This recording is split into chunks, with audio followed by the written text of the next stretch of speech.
সকাল সকাল স্নান টান একদম করে রেডি হয়ে গেছি। ঠান্ডাও যেমন আছে, প্রচুর কিন্তু রোদও উঠেছে আজকে। সে জিনিসপত্র সব চলে এসেছে, চেয়ার টেবিল সব চলে এসছে, মোটামুটি ক্লিন করা হয়ে গেছে।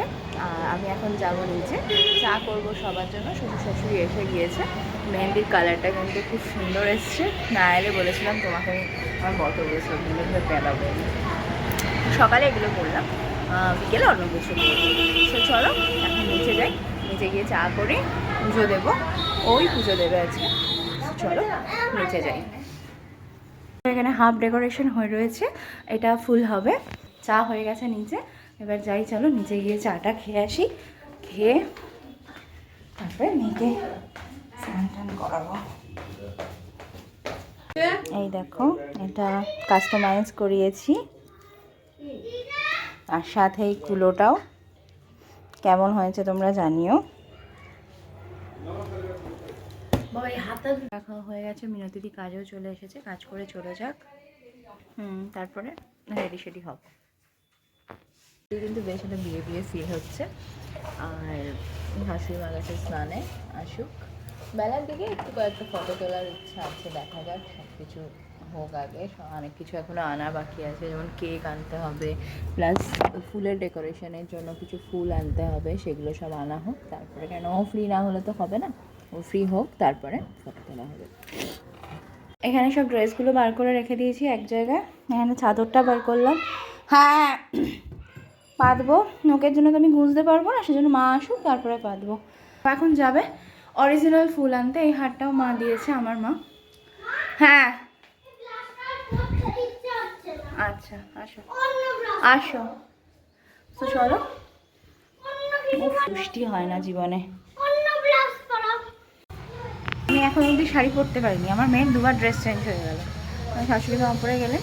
হ্যাঁ, এটা যেটা দেখাচ্ছিলাম, এটা আমার মা আমাকে দিল।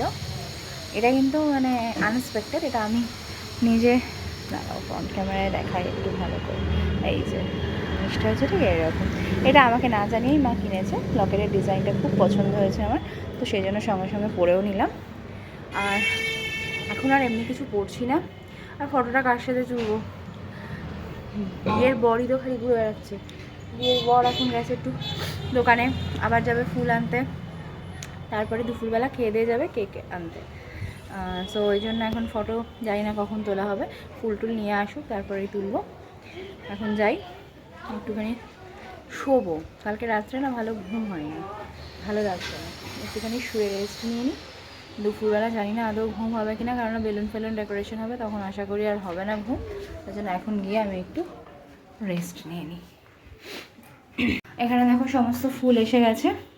খুব বেশি অরিজিনাল ফুল না, যেহেতু নর্মাল আমাদের আর্টিফিশিয়াল ফুলটাই বেশি আছে, তো এগুলো জলে ভিজিয়ে রেখেছে।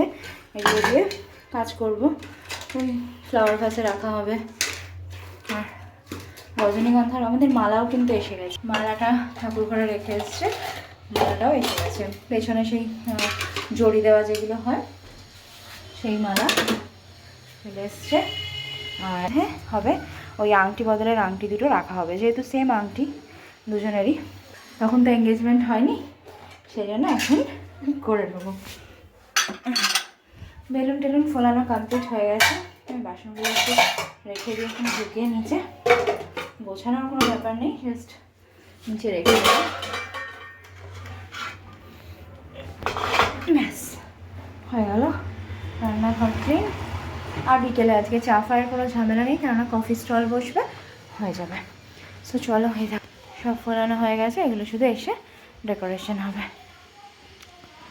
লাঞ্চ হয়ে গেছে, মেয়েকে নিচে শুইয়েছি, কারণ এখানে এখন সাজানো হবে। আমাদের লোকজন এসেছে সাজানোর, তো সাজানো হয়ে যাক। আর ও যদি এখানে থাকতো তাহলে শুতো না। আর ফার্স্ট অফ অল এখানে বালিশ টালিশ সমস্ত কিছু বক্সে ঢুকিয়ে দেওয়া হয়েছে, কিচ্ছু নেই। আমি জাস্ট একটা কুশান মাথায় দিয়ে এখন একটু শোবো। আর মেয়েকে মা ঘুম পাড়িয়ে দেবে, কারণ একটু না ঘুমালে না, রোদ্দুরটা এত আসছে, একটু না ঘুমালে মানে ঘ্যান ঘ্যান করবে সন্ধ্যা থেকে। সেই জন্য মা ঘুম পাড়িয়ে দিক ওকে। আমার শাশুড়ি মাও শুয়ে পড়েছে, শ্বশুরমশাইও শুয়ে পড়েছে, সবার লাঞ্চ কমপ্লিট হয়ে গেছে। এবার চলো আমিও একটু রেস্ট নিই। আর বিয়ের দিনের সকালের ব্লগটা এত অবধিই রইল, বিকেল থেকে আবার নতুন করে ব্লগ শুরু হবে। তো চলো, যদি সকালের ব্লগটা ভালো লাগে তাহলে নিশ্চয়ই জানিও আমাকে।